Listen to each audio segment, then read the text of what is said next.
going. So we can start letting folks in. Uh-oh, Connie, okay, never mind.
Good afternoon, everyone. Thank you for joining this special event today.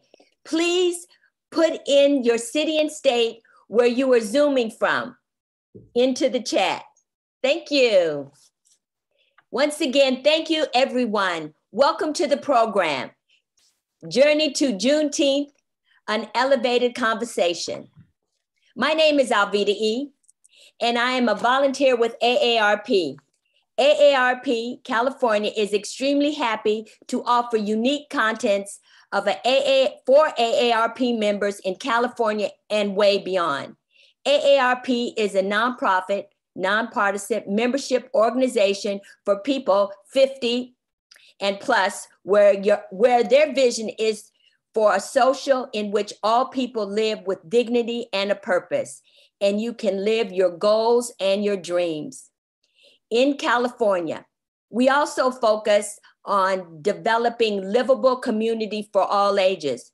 To learn more about the work AARP is doing for the nation, the state, and all levels, you can visit aarp.org/.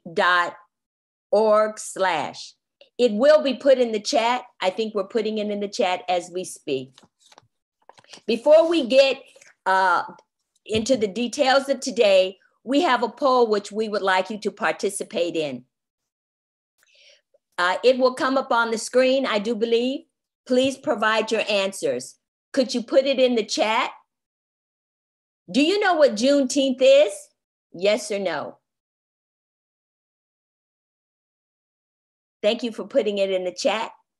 Have you or will you be participating in a Juneteenth activity this year? Yes or no, or maybe.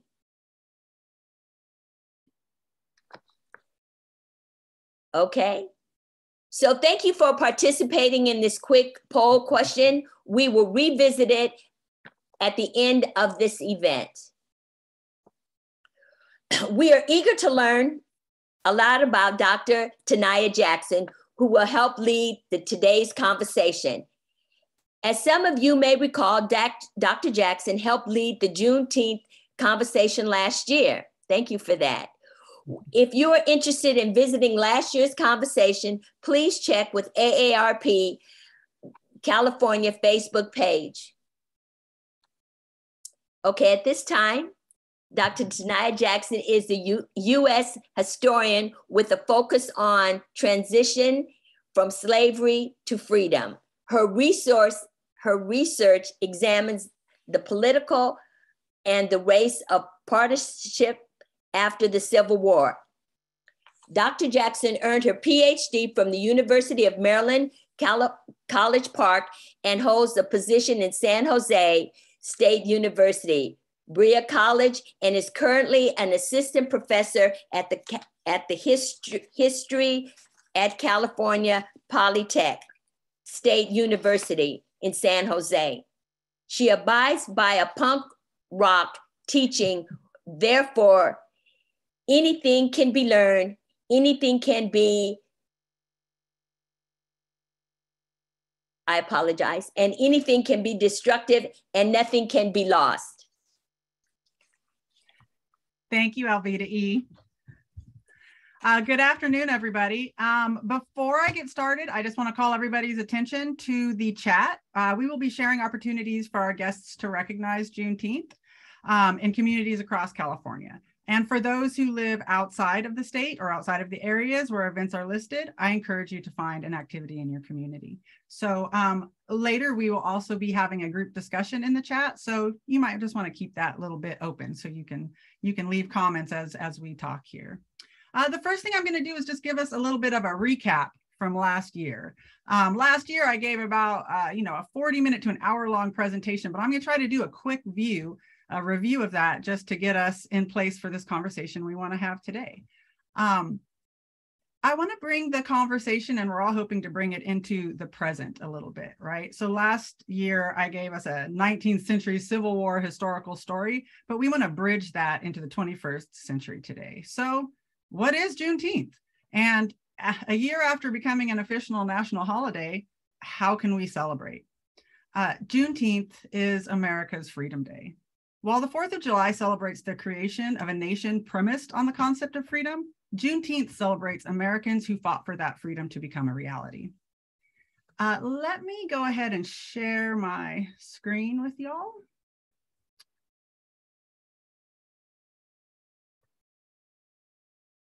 Okay, there we go. So last year, I wanted to look back at the wartime origins of the holiday and the origins of the holiday in Texas. And I also wanted to challenge a few myths about the holiday.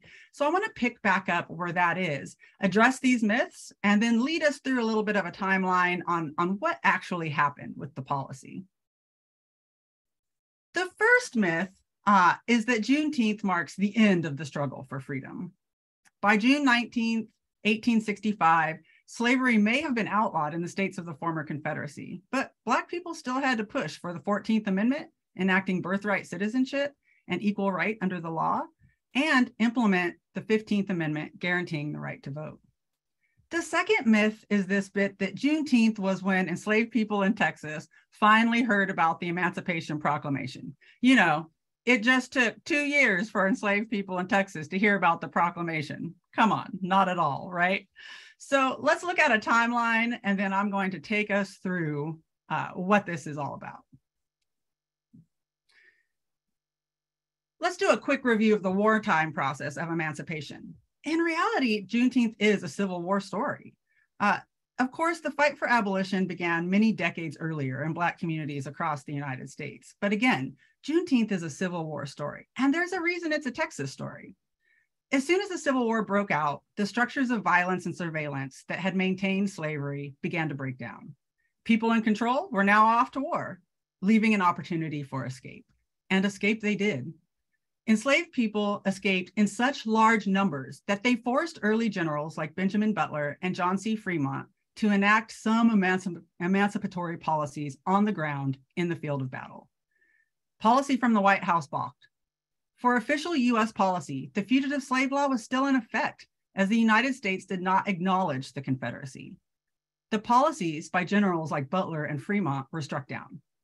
But by late 1862, President Lincoln saw the general's point. The bulk of the work in the Confederacy was performed by enslaved people. Enslaved people built munitions, they grew food, and they were the foundation of the economy. To win this war, maybe we should end slavery. They held crucial information about the Southern landscape, unfamiliar to the Union, and now they were pushing to serve as spies and soldiers in a critical mass. So in October of 1862, Lincoln passes the Militia Act. It's a preliminary to the Emancipation Proclamation and allows for the military enlistment of Black soldiers. It is also a warning to the Confederacy. If you come back now, all is forgiven. But if you don't, the Emancipation Proclamation will go into effect January 1st, 1863. Now, let's talk about what this means. I mean, in reality, the Emancipation Proclamation doesn't really have teeth, if you will. I mean, for one thing, it only applies to states in the Confederacy, which means there are still 4 states in the Union, those ones you see in red, that slavery is legal in and that the Emancipation Proclamation doesn't apply to at all. And of course, there's another problem with the Emancipation Proclamation only applying to states in the Confederacy. They don't recognize Abraham Lincoln as their president. So nobody's freeing slaves in the Confederacy just because the Emancipation Proclamation has gone into effect. Put a pin in that. I'm going to get to that story in just a minute. But again, what it does do is it allows for the military service of Black Americans. And immediately there's a push for recruitment. Again, Black soldiers are going to be extremely valuable. They have information about the South that the Union doesn't. It's a genius military measure is what the Emancipation Proclamation is. But for it to actually go into effect, they have to win. Now, again, like I say, this starts a push to recruit Black soldiers into the military. Here's an old recruitment poster here. Come and join us, brothers. Now, particularly abolitionists who've been pushing for freedom and emancipation for decades now start to become heavily involved in the recruitment of Black soldiers. Here's another one here, freedom to the slave.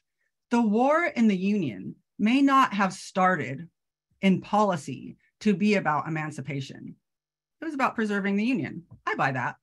But for the enslaved people and Black people across the United States who now have an opportunity to fight, it's about freedom. Now it's about freedom. That's one thing the Emancipation Proclamation does. But like I said, for it to go into effect in a place that doesn't recognize Abraham Lincoln as president, you have to win. And what that means is that now that there are Black people in the military fighting the Civil War, that these units actually become liberation forces as they march through the South. Let me show you on this chart here. I'm going to advance this to October 1862, when the Militia Act preliminary emancipation goes into effect. Let me move this forward for us. These are all the battles of the Civil War. So here now we get to October, right? Now, every time you see one of these red dots pop up, that is the Emancipation Proclamation going into effect. Again, you have to win a battle, replant the United States flag into the Confederacy and say, in this area now, because you didn't come back into the fold, slavery's over.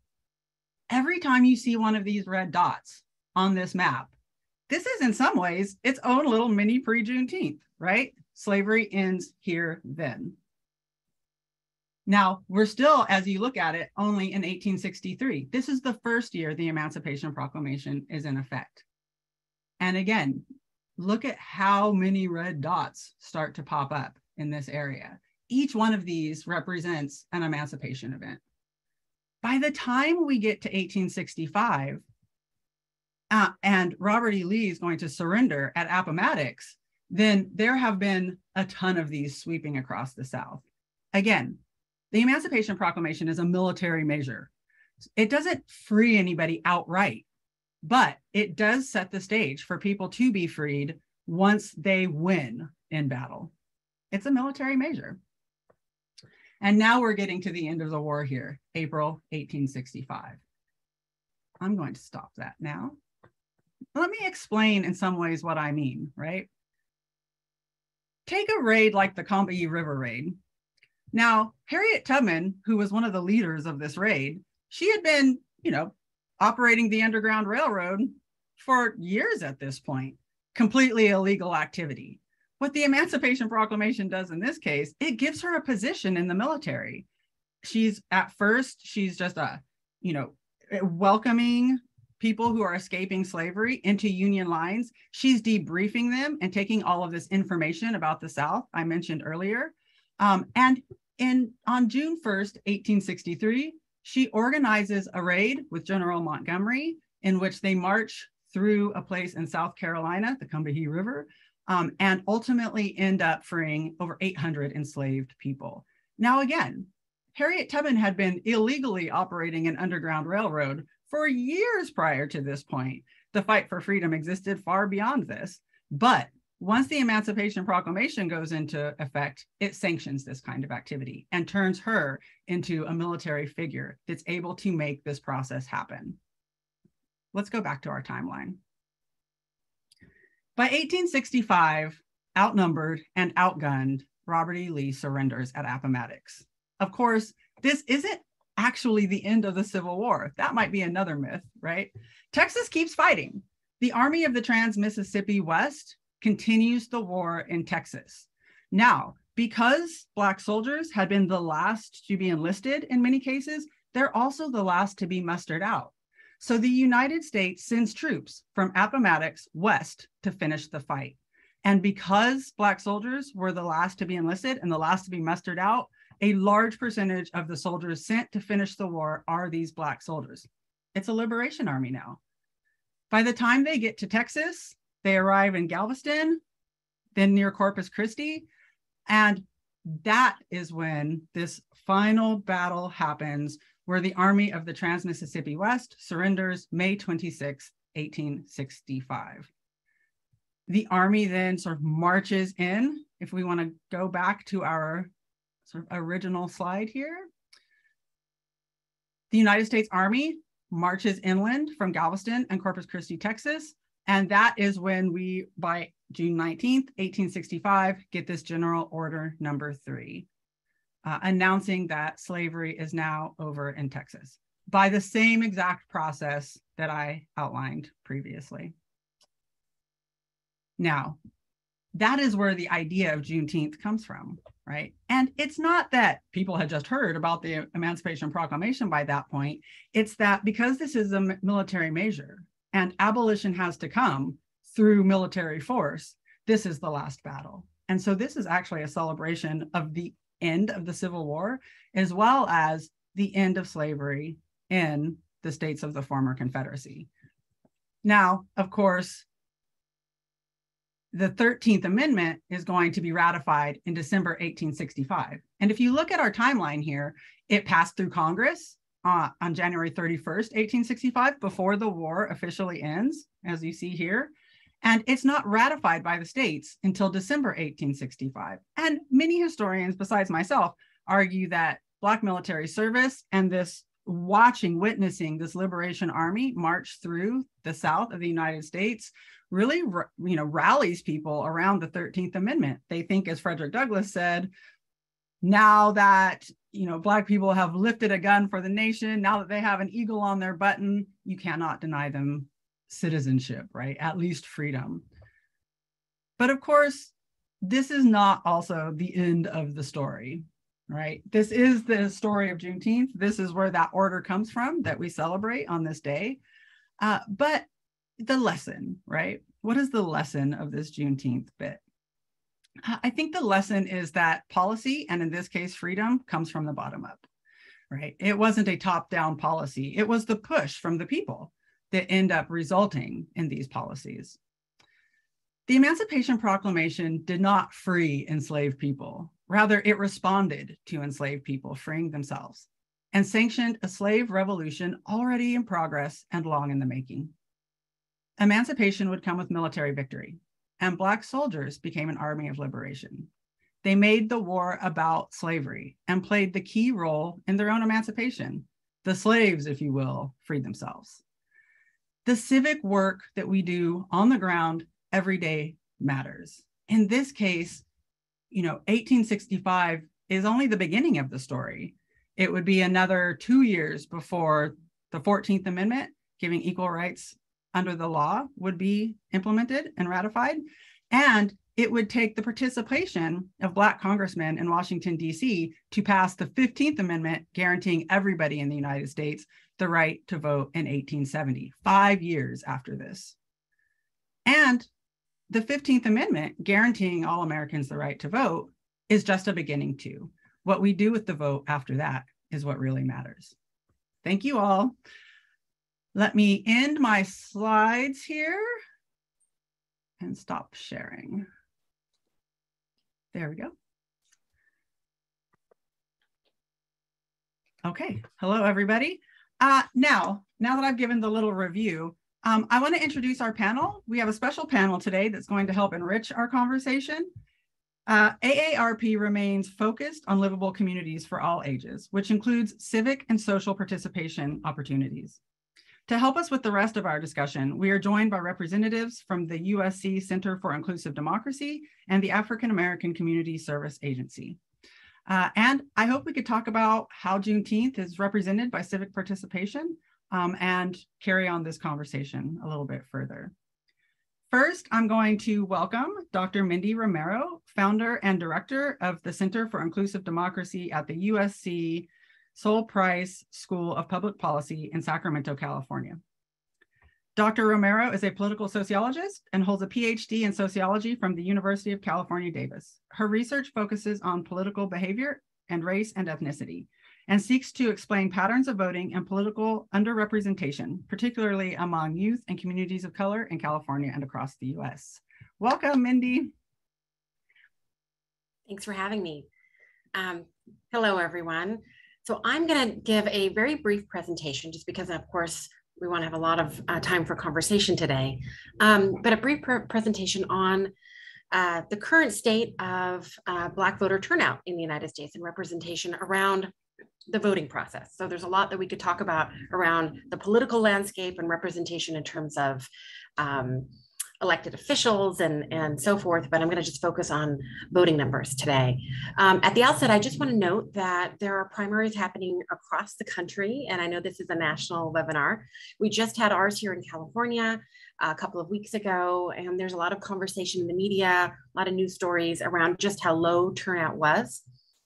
And what I want to emphasize there is, first off, we're still counting the ballots because we're largely a vote by mail state. So it takes quite a long time for us to kind of finalize our numbers. That won't happen for a few weeks, but it does look like turnout will be very low. The question is just how low. And the point I want to make there is that as you read news articles or future articles with those final numbers, just to emphasize that turnout in primaries is always low. It's particularly low in midterm gubernatorial primaries like now, when there's not a presidential race on the ballot. And here's what's really important.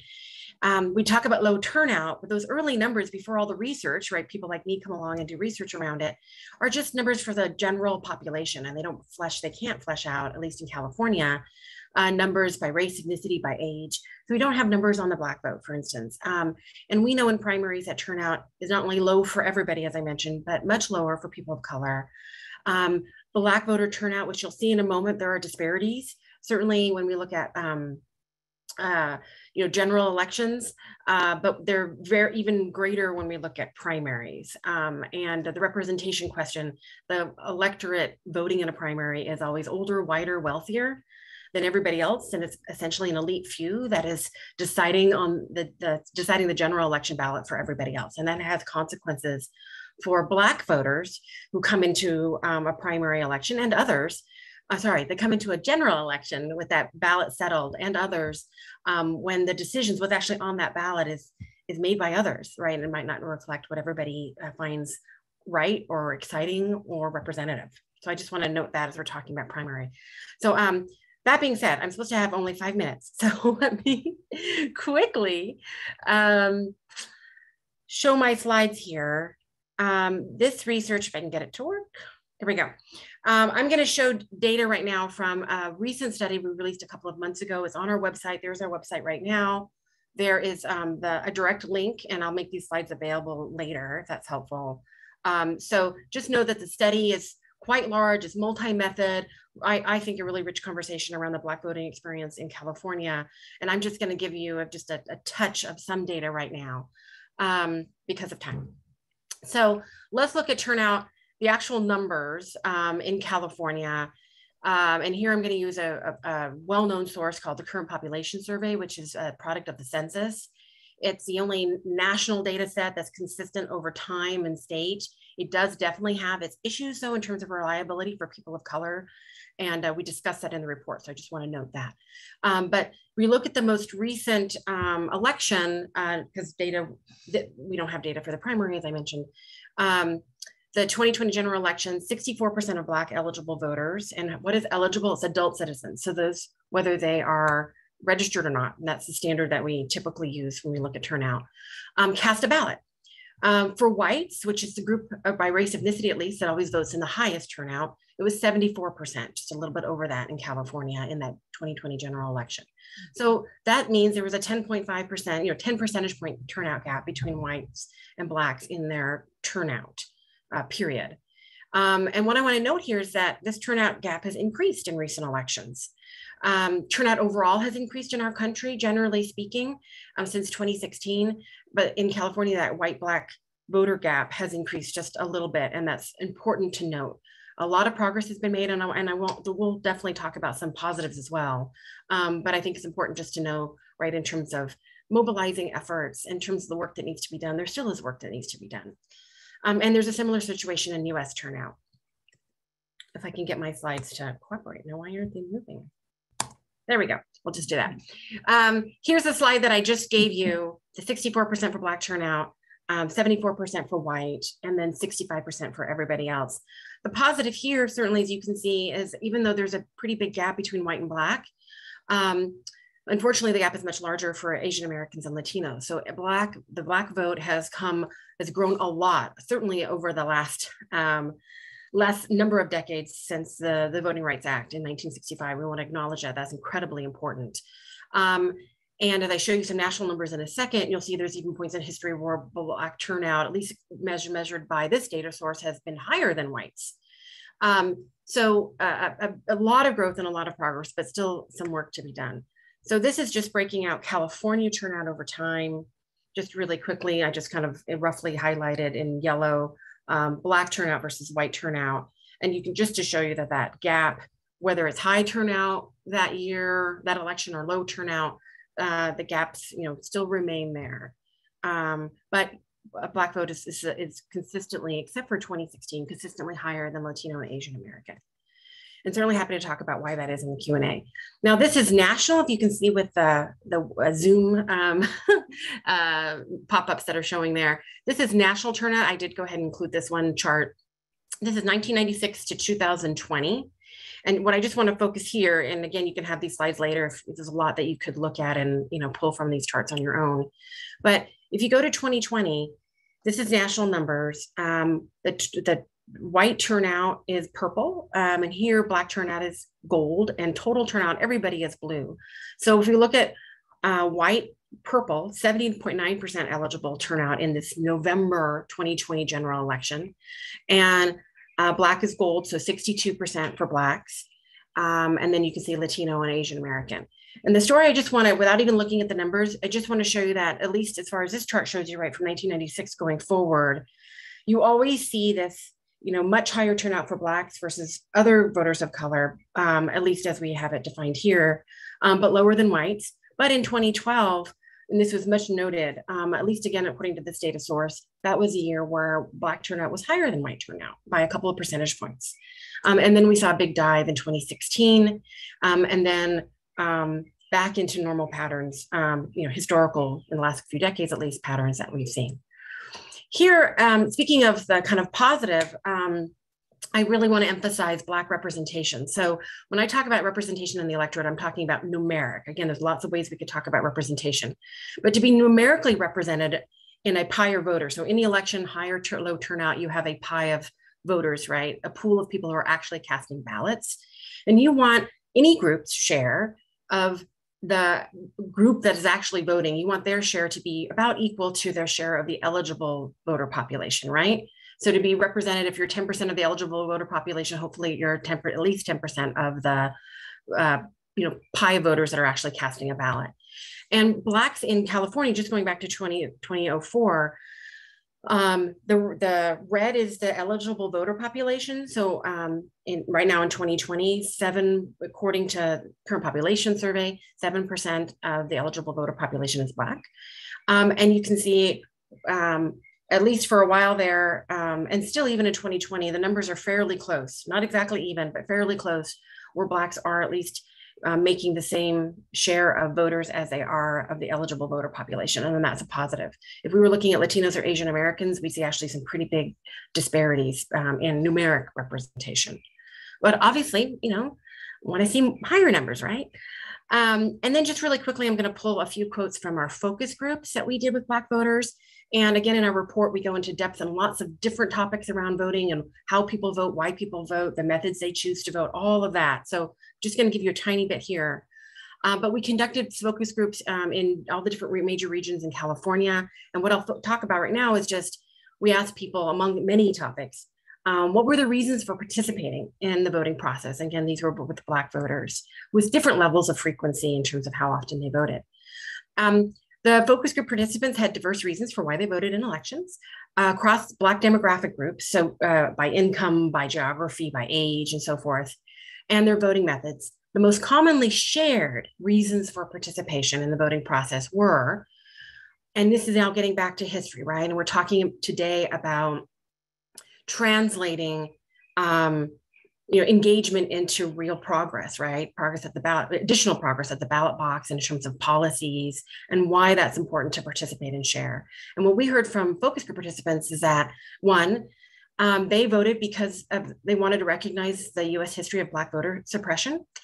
They also wanted to vote to generally make a difference and an impact in their communities. And then many also said, we voted because we wanted to impact specific policies, right, based on our policy preferences. So just a few quotes. Overwhelming majority of participants either cited previous generations or Black voting history in the US as one of the main reasons they voted, regardless of their voting method, whether they voted in person or whether they even just used the mail. This was important to them. So one Central Valley voter stated, I vote because I feel like it's an obligation based on history, this country and everything that Black people have gone through. And I feel like it's my responsibility to vote. And here in this section of the report, we use a lot of quotes because we want, right, the individuals, right, to speak for themselves. So another voter said, I feel like I have a duty and obligation to my ancestors who fought for my right to vote.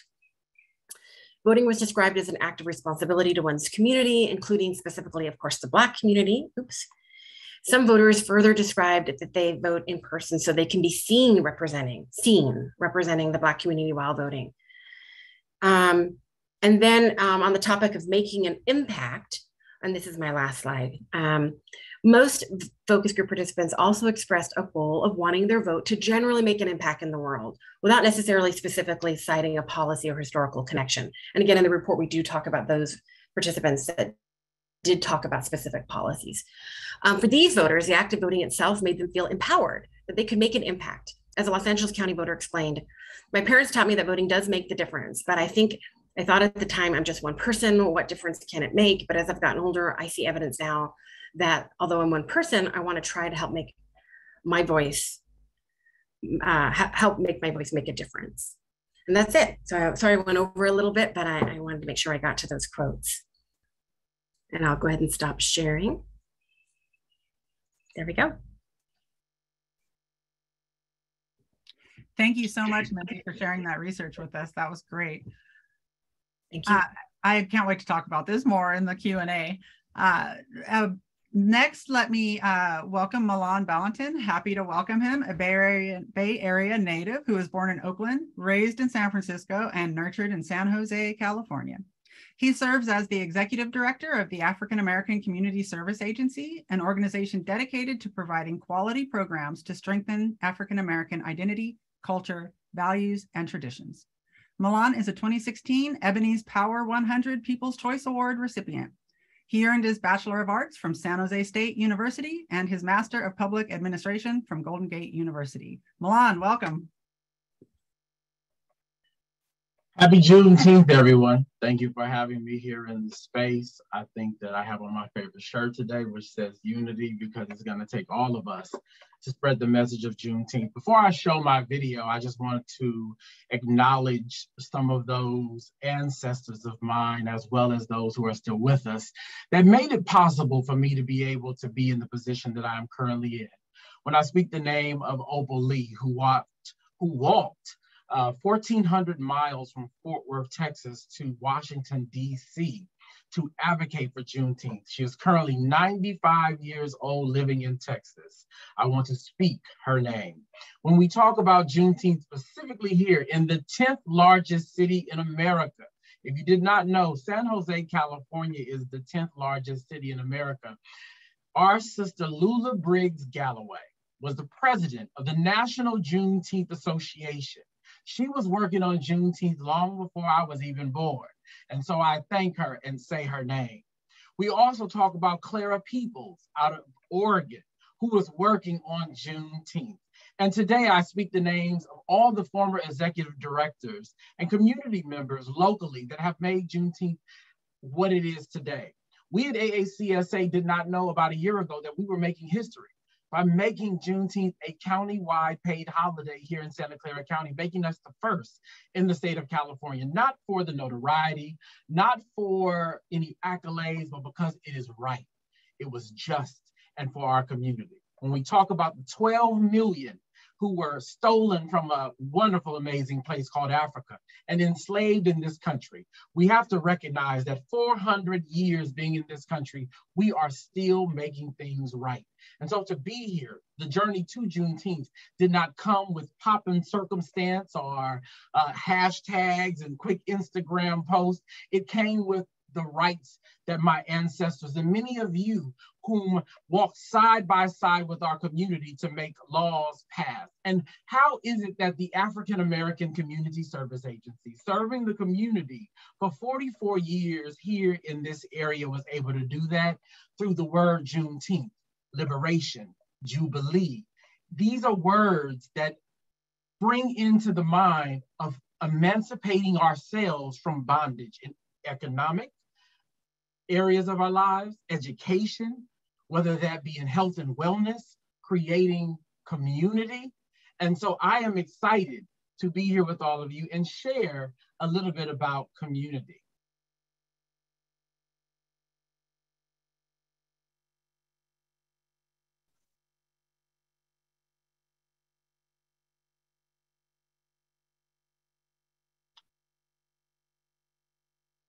Uh-oh. Let's try that again.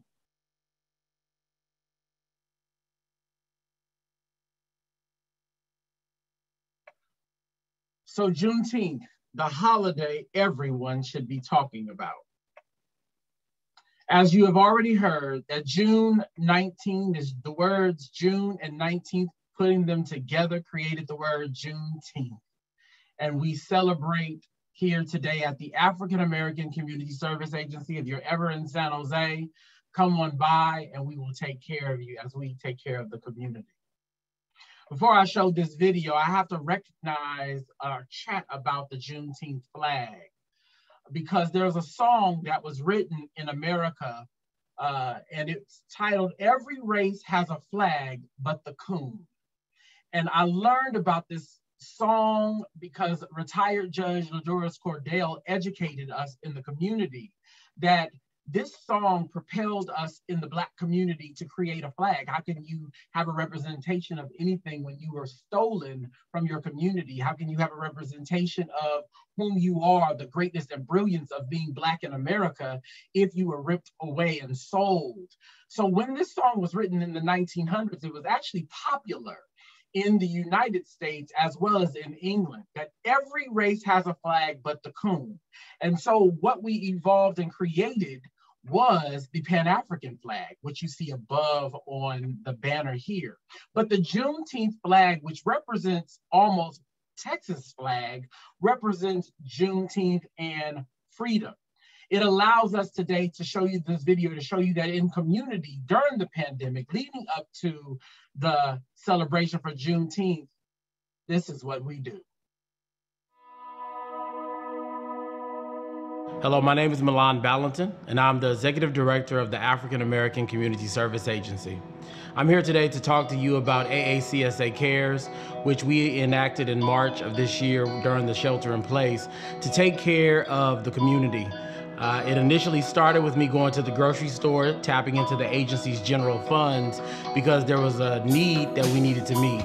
A lot of fear going on, a lot of misinformation, but AACSA saw that the community needed us to step in, and in a big way. It makes me happier than to see a kid jump when he gets his backpack.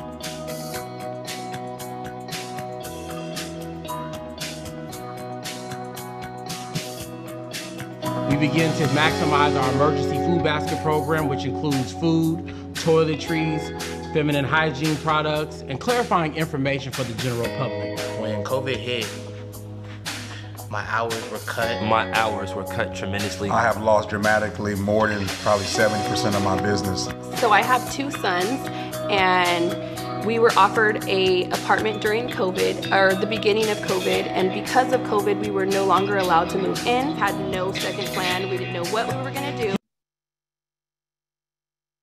And so I'll show you that quick clip and video to share with you that what we learned, what they were doing when Juneteenth was created, is not only did they buy land in Houston, Texas called the Emancipation Land, but they taught us that they were celebrating our freedom and the future for someone like me. And so what we learned in COVID-19 was to provide the resources to the people, answer their questions, reach out to partners. We've given out over 50,000 masks, PPE, hired our staff grew from 12 to 18 to 26 during the pandemic to meet the needs of the people. And why? Because when you read the story of Juneteenth, that is what we are doing today here at AACSA. Thank you so much for your time and listening in to my introduction.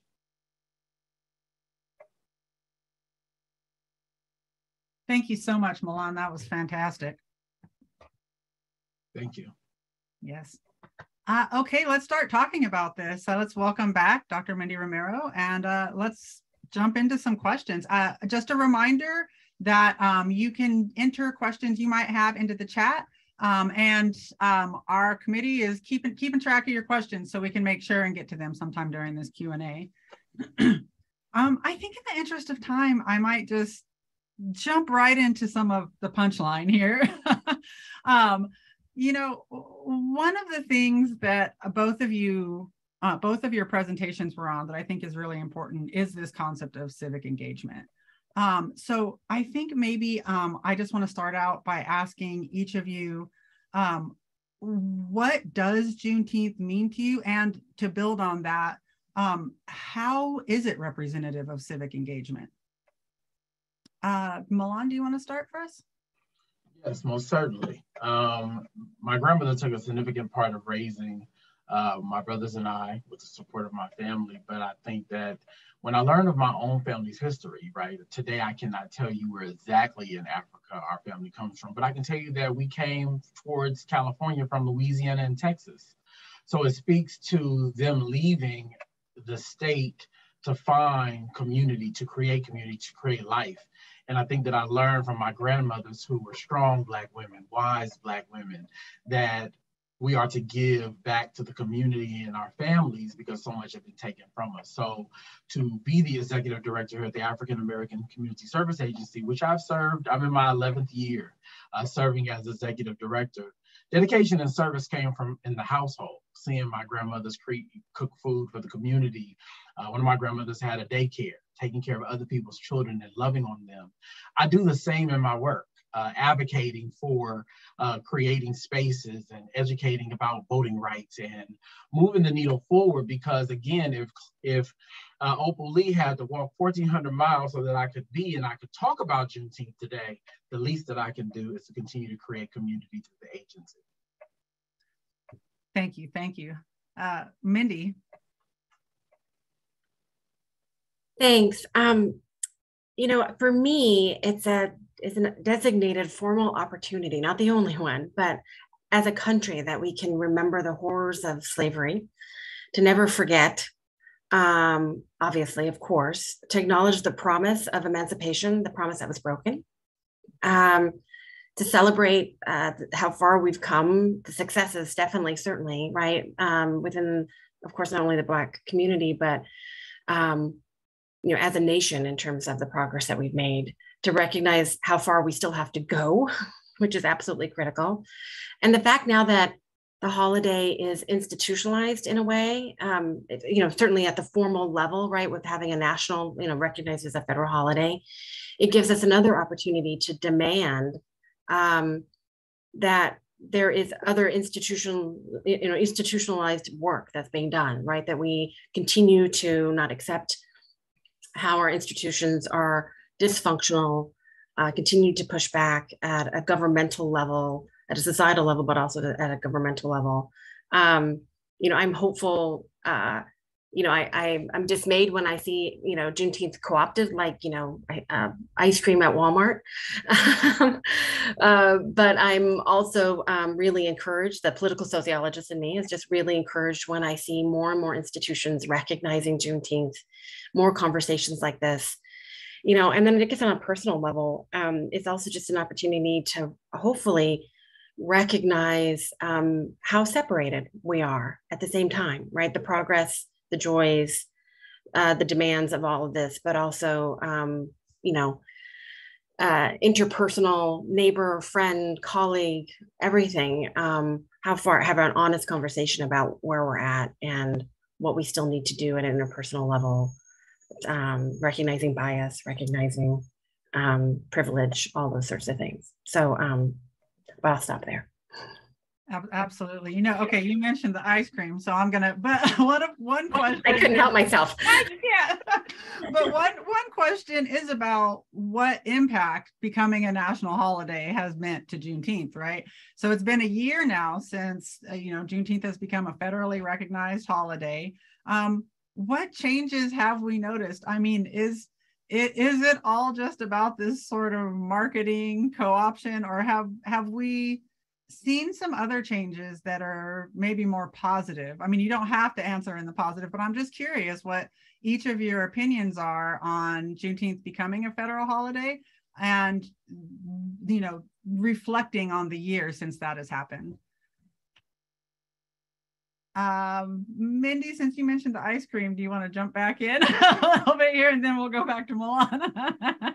Sure. And I'll be honest, I don't know if I have a, you know, my fingers on, you know, the whole pulse of what's happening, certainly around the country. It varies also as well. But yeah, there's things like ice cream, but there are more community events, right? City sponsored, county sponsored events.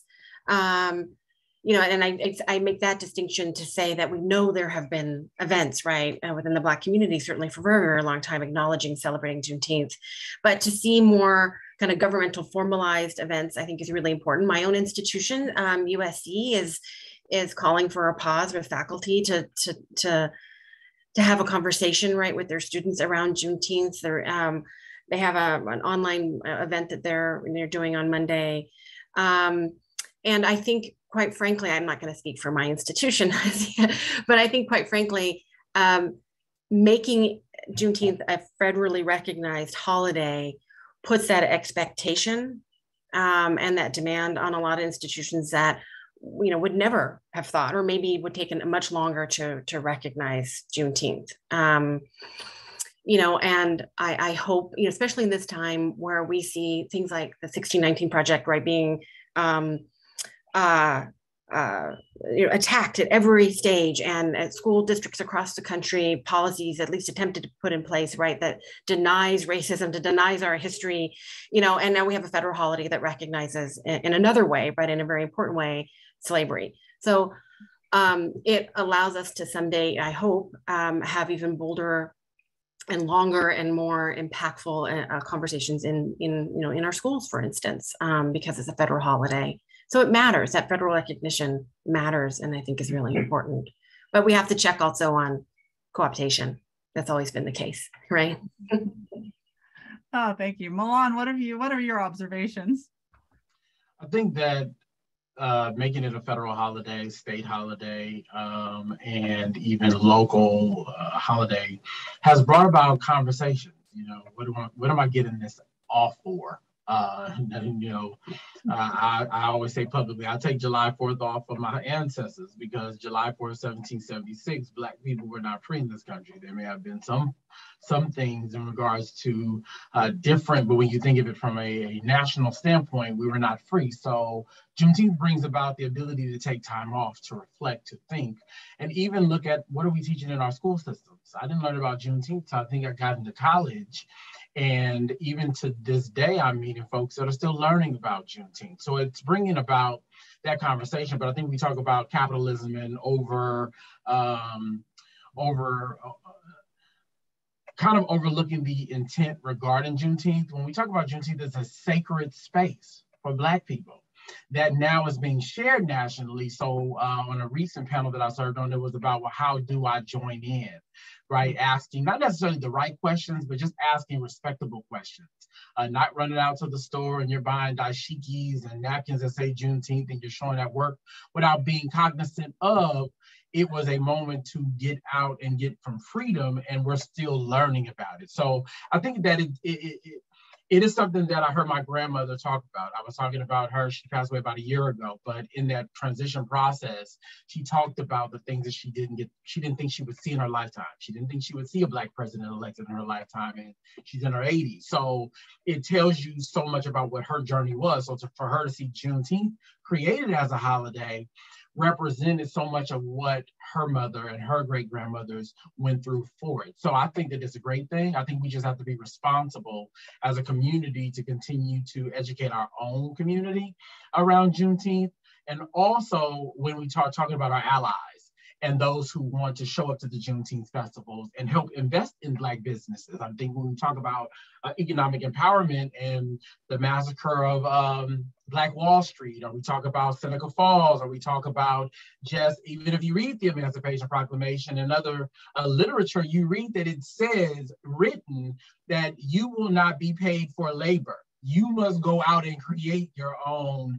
And it's like, well, we did all this work to help build the country, but you can't. So that brings up conversations of reparations. That brings up conversations of investing in Black dollars. So Juneteenth is bringing about all those different conversations, even when it talks about health and wellness and diseases that the African-American community or even our elders are being impacted by. And again, when you talk about Dr. Joy DeGroot, who talks about post-traumatic slave syndrome, there are so many things connected to having it as a holiday, having it as a state holiday.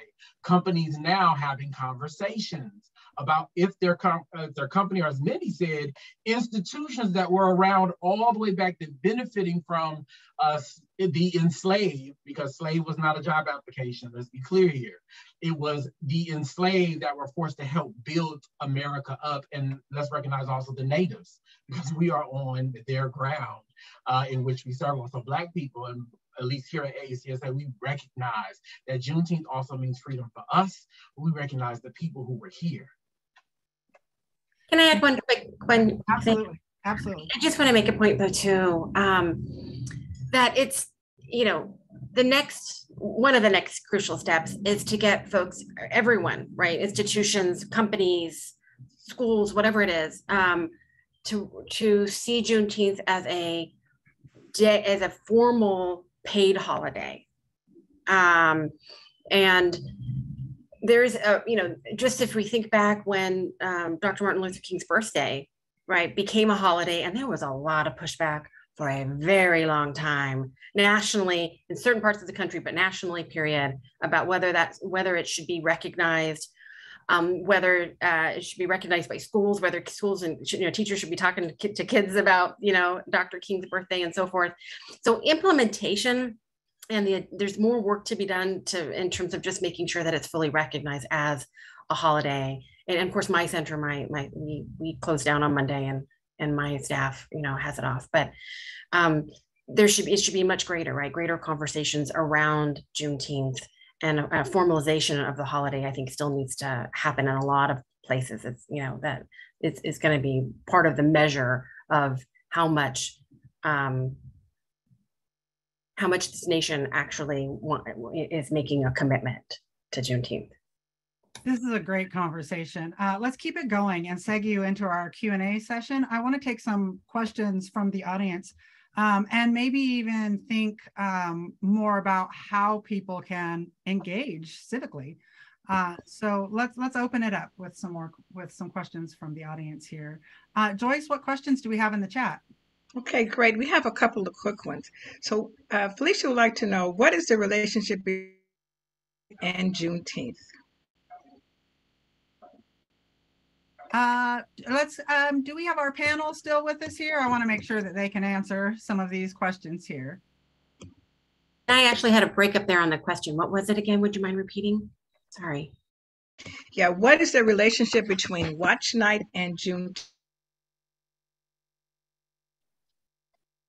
Relationship between Watch Night. That was from Felicia.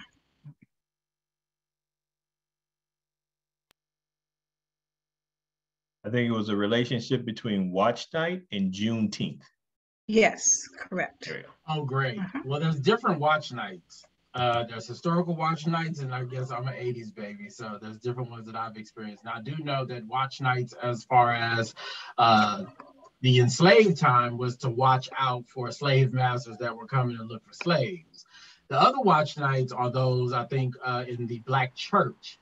We would talk about watch nights as far as going into church and praising and gatherings that they would do in historically Black churches, whether that be Kojic, Pentecostal, which I was raised in. And then I think today there's something that kind of happens between the community. But if you can jump in and kind of give me which watch night you might be speaking to, I can actually answer more. But those are the different watch nights that I'm aware of, that, again, someone would watch out for the massa, as they would say, coming to get us. And how we talk about Harriet Tubman and her story, that someone once said, don't be Harriet Tubman's brothers, because her brothers went back when she was getting people to freedom. I'm oftentimes, as a young leader, I'm also a member of Kappa Alpha Psi, which is a historically Black fraternity, and I'm a chapter advisor. And the young brothers that I've had the ability to advise, pray for me, I am always encouraging them to go beyond their limitations of what they understand, which is what Juneteenth teaches us. So I'm watching out for them in today's world to make sure that them as young Black men and young Black brothers who are developing, I'm watching out. That's my version of this generation. But I can say at least those are the other ones that I'm aware of, at least for me. Mindy, you may have a different response. You covered it as far as unless there's something specific. Thanks. Right, and I have just one more question. Was Texas a slave state? Corinne wants to know. Yes. Was Texas a slave state?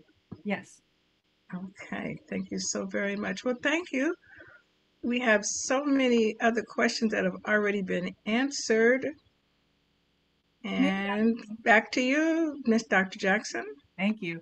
If I could just ask one more of both Milan and Mindy, just wondering about this question, like what should people do Monday? That's a good question. Mindy, you want to go first? I can go first. Well, hopefully your job or your institution where you're at recognizes Juneteenth, and you have it off, but it's not like, you're going to go out and, well, people can do whatever they celebrate, right? It's a, I don't want to judge how people celebrate or how people recognize, but hopefully whatever you do, it is about Juneteenth, that you're thinking about Juneteenth, you're having conversations around it. I really would encourage not only conversations within the Black community, but as many conversations as possible that are deliberately that people are reaching in and people are reaching out. And it's an opportunity and it's a holiday about celebration, about recognition, but also about learning. And again, as I mentioned before, just thinking about what separates us and what doesn't separate us, and how we can become a greater community, right? And what work has to be, and recognizing the work that has to be done still, going forward. It's a celebration, but it's also recognition of where we're not yet, at least as far as I'm concerned. Yes, and I recommend a couple of things. I think that this entire weekend and on Monday, you can go and do some research on some Black organizations, Black businesses, make donations and contributions. When we talk about Juneteenth, again, we're talking about emancipation of bondage that my community was in. And so it's going to take the support of communities that are doing well to invest. I think it's a quote which is very long, but I'll cut it short. Is our sister Toni Morrison said, when you give, when you learn, give, and when you are exposed to understanding what various communities, who actually in this country are the Latino community, the Asian community, the LGBTQ community, were fighting for rights. So on Juneteenth, you get to focus on the Black community, the African American community. You can even volunteer by handing out things, making a contribution. And I think having conversations with your own circles about misconceptions, things like you're going to go out and read. There are books on Juneteenth, but there are amazing organizations that could use your help and your support. And if they don't pick up the phone on the first time, and they don't pick up the phone on the second time, and Sanaya probably can speak about this, because the African American Center 11 years ago, when I became executive director, I had a 1.5 staff, no budget. All I had was my ancestors at my back, as Maya Angelou would say. I stand as one, but I come as 10,000. And so today, to have fully operating programs and services, was people kept coming back and they kept saying, I know you need my help. I could tell you need my help. It's only you and a half of a person here. So I think that you continue to help, because infrastructure in Black organizations and businesses help us grow. So volunteering, giving back, and sharing with someone about what you've learned about Juneteenth will go far and beyond. Thank you so much. Thank you so much to both of you for your participation on this panel. Just fantastic conversation. I'm going to turn it back over to Joyce so she can close us out with this poll here again. Yes. Thank you very much. Thank you so much. What a great session. Now let's quickly revisit the poll from earlier that we launched. So in the chat, please put in, do you know what Juneteenth is? Yes or no? And then the second one, have you or will you participate in Juneteenth this year? Let's put really quick in there, yes or no, and we'll be able to revisit that in a second. And I hope you enjoyed today as much as I did. I want to remind you to get involved and acknowledge the Juneteenth National Independence Day. Now, I want you to check out the link to visit our activities and join us if you can. We also ask that you complete a quick survey of this event by clicking on the link in the chat where it says survey. Visit our page at aarp.org/ca to access our event calendar and learn more about future activities, like the virtual concert that we'll be having on June 23rd with San Jose Jazz, sponsored by AARP California. We hope you continue to engage with us by attending future events or even volunteering with us if you are interested. I'd like to thank our moderator, Dr. Tanai Jackson, our guest panelists, Dr. Mindy Romero and Milan Bellington, our staff, Priscilla Segura, Atisha Jones, and Antoine Cook, our volunteers, Avita E. and Connie Moore, and especially you, our audience, for participating and attending today. Thank you so very much for attending. Our program is now ended, and have a great afternoon. Bye now.